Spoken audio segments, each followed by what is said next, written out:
Ciencias Naturales, segundo año de bachillerato. Evolución humana. Hola estimados estudiantes, bienvenidos a una clase más de Aprendamos en Casa.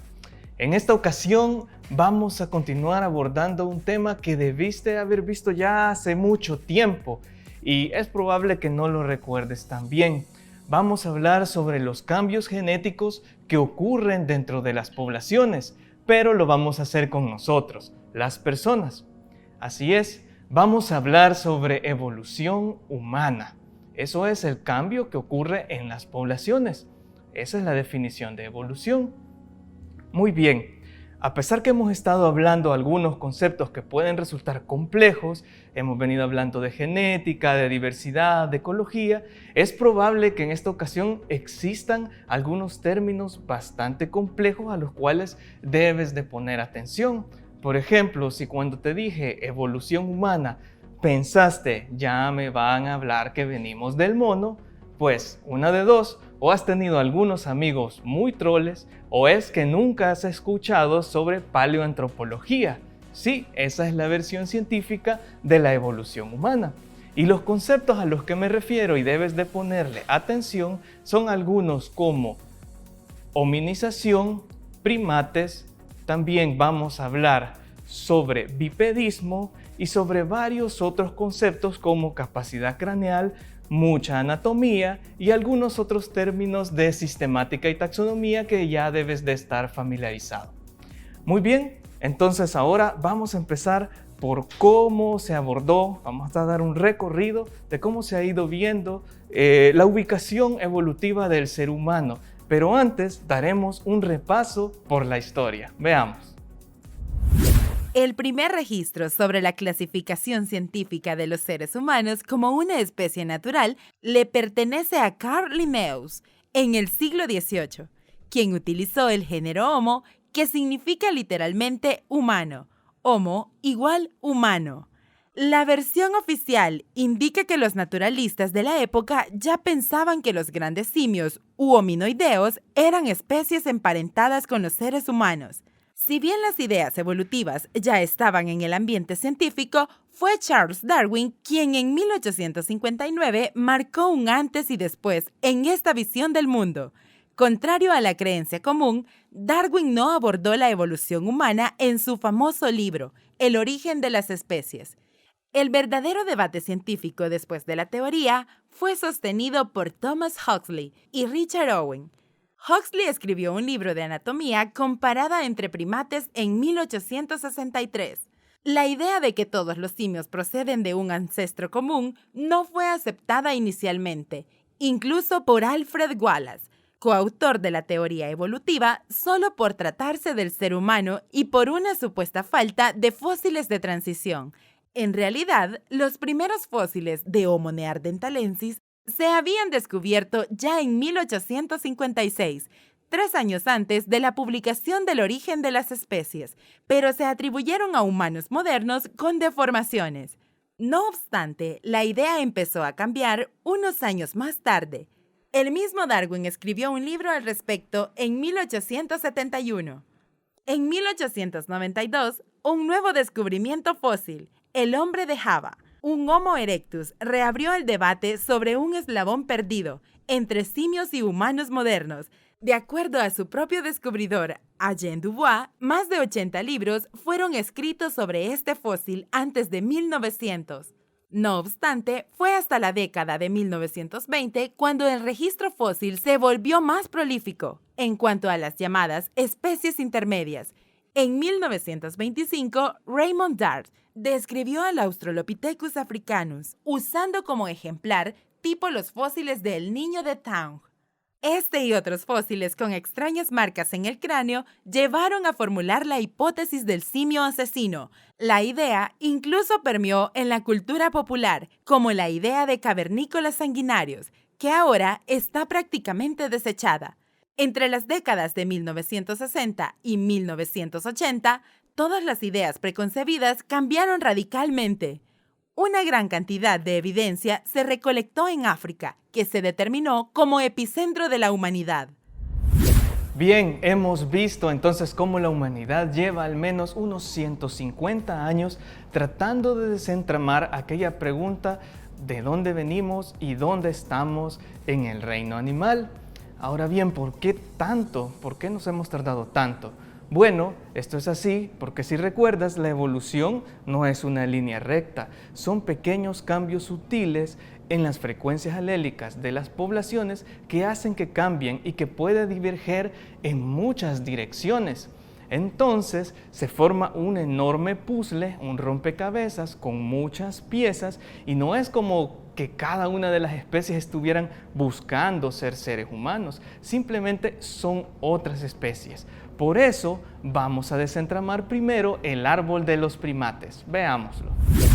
Bien, vamos a comenzar abordando nuevamente aquella cuestión del mono y el simio, ya que aunque en nuestro lenguaje común eso parecieran ser sinónimos, en lenguaje científico no es así. Para ello tenemos que adentrarnos en el árbol filogenético de los primates. Los primates son un grupo, como lo pueden ser los carnívoros o los cetáceos, un grupo de mamíferos en el cual están clasificados los seres humanos. Los primates son un grupo extenso que tienen varias características distintivas. Por ejemplo, algo que tenemos es la modificación de la cintura escapular, que son estos huesos, lo que nos da una mayor movilidad de las manos y de los brazos. Asimismo, tenemos unas manos que tienen una motricidad fina bastante buena, lo que los distingue de otro tipo de mamíferos. Asimismo, la capacidad craneal, es decir, cuánto es el espacio para el encéfalo, es relativamente grande en los primates, no así en otros grupos de animales mamíferos. Bien, esas son como las características que los distinguen. Entre otras cosas, también podemos decir que los primates tienen una muy buena visión, pero retomando el árbol filogenético nos damos cuenta que el grupo es muy extenso. De hecho, se cree que se originó hace unos 80 millones de años incluso. Entonces ha habido muchos organismos que se han desarrollado dentro de este grupo. Así, retomando el árbol, podemos ver que los primates, que son un orden, se subdividen en dos subórdenes, uno que llamamos strepsirrinos y otro que llamamos haplorrinos. Ahora bien, sé que esto puede sonar un poco complejo. Los strepsirrinos, para que tengas una idea más clara, son los que comúnmente llamamos lémures y se encuentran en Madagascar. Ahora bien, vamos a adentrarnos en eso de strepsirrino. ¿Por qué? Rino es un término griego que significa nariz y strepsirrino quiere decir nariz torcida. ¿Por qué es eso importante?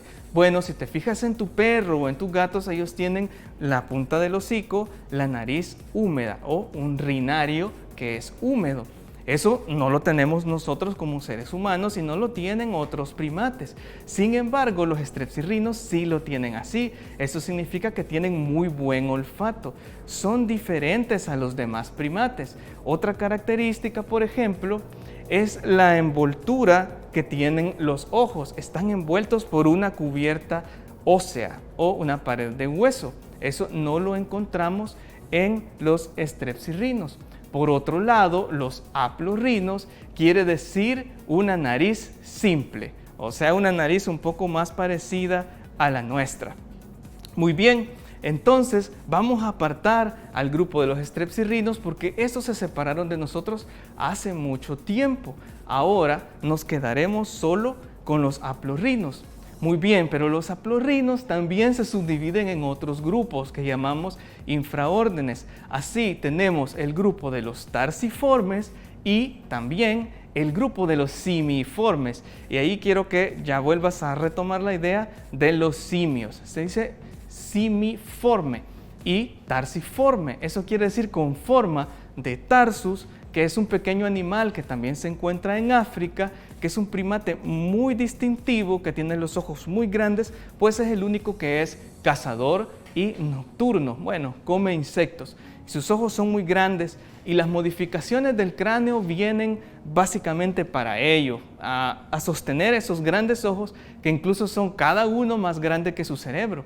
Entonces, tanto estos lémures como tarsus los clasificamos como prosimios y los vamos a dejar a un lado. Nos vamos a quedar solo con los simiformes. El grupo de los simiformes, como su nombre lo indica, pues son los que se parecen a los simios. Y dentro de ello podemos encontrar otros dos grupos. Sé que cada vez vamos haciéndolo más pequeño y vamos quitando, por decir así, las líneas evolutivas que ya no siguieron el camino del Homo, es decir, el camino de la humanidad. ¿Qué otros grupos tenemos? Bueno, así tenemos el grupo de los platirrinos y el grupo de los catarrinos. Los catarrinos no significa que tengan catarro. Los catarrinos son aquellos primates que tienen una nariz recta, eso significa, como la de nosotros, es decir, las fosas nasales están ubicadas hacia enfrente y separadas por un delgado tabique. Por otro lado, tenemos los platirrinos que llamamos nariz plana y que las fosas nasales están un poco ladeadas hacia cada uno de los ángulos, como viendo hacia un lado y viendo hacia el otro. Esos son los que llamamos monos del Nuevo Mundo. Y es un ejemplo el mono araña. Los monos del Nuevo Mundo son diferentes a los resto de los que son verdaderamente simios, debido a que tienen una cola larga, la cual no observamos, por ejemplo, en este espécimen. Esa cola larga es prensil y eso es la diferencia. Luego, en el grupo de los catarrinos tenemos también a los monos del Viejo Mundo, los cuales también tienen cola, pero la cola no es prensil. Así que todo ese grupo, esos dos, los vamos a dividir en monos y los monos se dividen entonces y no siguen el camino evolutivo humano y vamos a quedarnos entonces solo con los simios. Ahora, los simios también se subdividen y vamos a poder observar el grupo, por ejemplo, de los gibones. Los gibones son simios, pero porque no tienen cola, pero ellos tienen un movimiento de braquiación que básicamente es hacer esto. Es muy grande. De hecho, son los mejores braquiadores y ese es el movimiento que hacemos al balancearnos en las ramas y eso lo puedes hacer tú también, no te hagas que no. Ahora bien, ya tenemos esa característica. Y otra característica importante es el dimorfismo sexual entre los machos y las hembras. En los gibones eso casi no existe. Entonces lo volvemos a dejar de lado y vamos a agarrarnos solo a los grandes simios. ¿Quiénes son los grandes simios? Bueno, solo quedan 5 especies actualmente. Tenemos los orangutanes, los gorilas, los chimpancés, los bonobos y los humanos. Y esa es nuestra familia homínide o la familia de los humanos. Dentro obviamente van a haber muchos grupos donde encontraremos el género Homo y de ese es donde nos vamos a detener, porque si te acuerdas tus clases de sistemática, hemos visto el árbol filogenético pero solo de las especies vivas. Y no es solo así, ¿no? El árbol filogenético refleja relaciones evolutivas. Mira este otro árbol y aquí vas a poder ver que solo en la parte del Homo, es decir, los que son parántropos o que se parecen a los humanos, hay una serie de especies que ahora ya están extintas, pero que las podemos incluir en el árbol. Muchas vivieron al mismo tiempo, es decir, no todos fueron una línea directa con la humanidad moderna, sino que son líneas truncadas que quedaron ahí. Bueno, vamos a ver esa idea y aunque no podemos establecer una línea directa de evolución del ser humano, podemos hablar de un resto de especies que quedaron en el camino y de las cuales son homínidos muy representativos. Profundicemos en eso. Bien, ahora que tenemos un amplio panorama de los primates, fíjate en la siguiente imagen. ¿Qué parece? Sí, se trata de Purgatorius, un nombre muy curioso. Aunque parece de todo menos un primate, en realidad parece como una rata. Pero esta especie es muy probablemente uno de los primeros primates y lo sabemos por su registro dental. Vivió hace probablemente unos 65 a 80 millones de años, es decir, aún existían los dinosaurios. Ahora mira estas otras dos imágenes, puede ser que tampoco te resulten tan familiares. Estamos hablando de Egyptopithecus y también de Procónsul. Acá tengo un cráneo de Procónsul.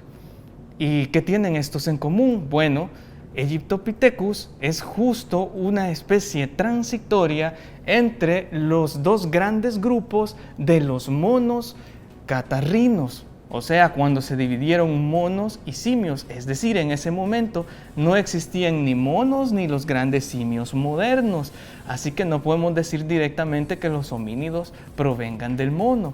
Y Procónsul es el que se considera uno de los primeros homínidos.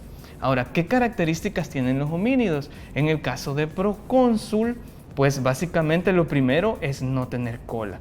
El proceso por el cual estas especies se van progresivamente pareciendo a los humanos modernos lo llamamos convenientemente hominización. ¿Y en qué consiste esta hominización? Lo vamos a ver con cada una de estas especies. Pero primero debemos decir que muchas partes de nuestro cuerpo están moldeadas por el proceso de hominización. Lo primero es nuestra postura erguida, que tiene muchas cosas en el cuerpo. Por ejemplo, aquí tengo un cráneo de Homo sapiens. Si nosotros lo giramos, vemos un orificio al cual llamamos foramen magnum. En este orificio es donde se comunica la espina dorsal con el encéfalo, es decir, ahí hay una comunicación nerviosa. La pregunta es, ¿por qué está debajo? Está debajo porque la cabeza está arriba, o sea, es decir, vamos a estar en una posición erguida. Eso no pasa en otros organismos, como por ejemplo en los perros o los gatos.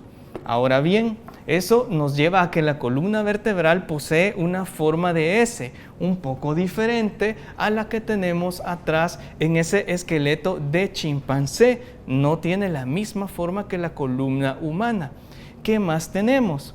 Bueno, también podemos observar, este es un fémur humano y una tibia. Vemos que calzan perfectamente para que puedan doblarse y quedan en un ángulo llano, podríamos decirlo así, uno sobre el otro. Lo mismo va a pasar con la tibia y el pie. También calzan directamente. Los huesos tarsales, que son los que tenemos aquí, están prácticamente fusionados y sirven para impulsar. Esto es contrario a lo que ocurre, por ejemplo, en otros simios, donde tienen un pulgar oponible también en el pie. Estos nos sirven más para darnos firmeza, apoyarnos y caminar a dos pies, lo cual llamamos bipedismo. Bien, entonces esas características son las que vamos a ir detallando. Finalmente tenemos la pelvis, que si se observa tiene un hueco en medio. Esto realmente dificulta un poco los partos para las mujeres, pero es realmente bueno a la hora de caminar, por donde pueden incrustarse los fémur y estar colocados hacia abajo. Muy bien. Ahora vamos a pasar a nuestros otros homínidos. ¿Qué homínidos tenemos? Después de Procónsul se considera que otro homínido muy importante fue Ardipithecus ramidus. Ardipithecus ramidus fue uno de los primeros homínidos que se cree que posiblemente pudo ser bípedo. En realidad se cree que tenía las dos cosas y creció en un ambiente muy boscoso. Luego que ese ambiente probablemente cambiara, Ardipithecus ramidus dio origen a los australopithecinos. Bueno, aquí vamos a detenernos un momento porque Australopithecus es un nombre que ya debes de haber escuchado y en este caso Pithecus es una raíz que significa simio. Entonces, siempre que digamos Pithecus estamos hablando de simios y austral significa que viene del sur. Entonces, Australopithecus es el simio del sur porque fue encontrado en la parte sur de África. Entonces, acá tenemos un Australopithecus africanus. Si lo miras bien, se parece un poco a algunos de los simios o de los grandes simios actuales. Tiene una capacidad craneal relativamente limitada, tiene un desarrollo dental bastante grande y se diversificaron mucho, es decir, fueron muy exitosos. El más el más conocido de todos es el fósil llamado Lucy, un Australopithecus afarensis. Ahora bien, probablemente el que fue originario o que dio la línea hacia los seres humanos fue el que acabamos de mostrar, Australopithecus africanus. Este es otra línea de Australopithecus. Mira que son bastante diferentes. Esto que tiene aquí es una cresta craneal y sirve para incrustar los músculos mandibulares que pasan por este orificio que vemos acá. Es decir, si uno se toca esta parte y muerde, mastica, va a encontrar que esto se mueve. Esos son los músculos de la mandíbula. Esto quiere decir que este animal mordía muy bien. De hecho, tenía una alimentación parecida a la de los gorilas actuales, ¿no? Este no es nuestro antepasado directo, sin embargo, está realmente relacionado. De alguna manera, Australopithecus siguió su curso evolutivo, se especió hace unos 4.5 a 3.8 millones de años y dio origen al género Homo. Ahora sí, tenemos a Homo habilis, el primer homínido del género Homo que se conoce. Este tenía una capacidad craneal aumentada, aproximadamente unos 650 centímetros cúbicos. Y, pues como su nombre le indica, habilis, quiere decir de que tenía mucha habilidad. Se ha encontrado que podía utilizar herramientas y probablemente eso le dio una ventaja y le permitió especiarse nuevamente, es decir, producir otras especies homínidas. ¿Y cuáles son las otras especies? Bueno, tenemos por ejemplo a Homo ergaster. Homo ergaster es nuestro siguiente eslabón, por decirlo así, y este fue el primero que salió de África. Salió probablemente hacia Europa y hacia Asia. En Asia originó a otra especie que es la que ahora conocemos como Homo erectus. El Homo erectus también tenía una capacidad craneal aumentada de unos 900 a 1100 centímetros cúbicos, es decir, bastante más grande que el Homo habilis. Y bueno, como puedes observar, este se parece más a un ser humano. Sin embargo, tiene esta estructura acá arriba que llamamos toro supraorbital y bueno, parece que carece de frente, ¿no? Así que el dicho de los dedos de frente es importante, tiene relevancia. Esta especie se originó en Asia y digamos que terminó ahí, ya no se ha encontrado más de él. La especie de Homo ergaster que quedó en África originó a otra, que es Homo antecessor. Bueno, Homo antecessor es un homínido muy importante ya que sus rasgos son muy semejantes a los humanos modernos. Se cree que Homo antecessor también migró hacia Europa y en Europa se especió nuevamente, o sea, surgió otro homínido. ¿Qué homínido surgió ahí? Bueno, nada menos que Homo heidelbergensis. Homo heidelbergensis es un homo que de hecho se ha encontrado que tenía rasgos culturales y esos rasgos durante la glaciación le permitieron adaptarse y generar otra especie que es la que llamamos el Homo neanderthalensis, que es el que tenemos acá. Como ustedes pueden observar, Homo neanderthalensis tiene una capacidad craneal aumentada. Esta es muy grande, incluso algunos especímenes tienen más que los humanos modernos. Sin embargo, el cráneo tiene una estructura que se amplía hacia atrás, algo así como lo que hacían los mayas y otras culturas, no hacia arriba como es el caso de los humanos modernos. Entonces, ¿cómo surgieron al final los humanos modernos? Neandertal tampoco lo era. Entonces, básicamente, estos surgen de Homo antecessor, pero las partes que quedaron en África y luego migraron hacia Europa y probablemente existen muchas hipótesis en las cuales se dice que ya sea entraron en conflicto con Homo neanderthalensis o bien se mezclaron. Existían incluso otros homínidos como Homo denisovans que también se han encontrado que existen genes mezclados en los humanos actuales, tanto de neandertales como denisovans, así que lo más probable es que se hayan fusionado y que los humanos modernos seamos híbridos entre estas otras o últimas tres especies. Aquí terminamos nuestro recorrido por la hominización.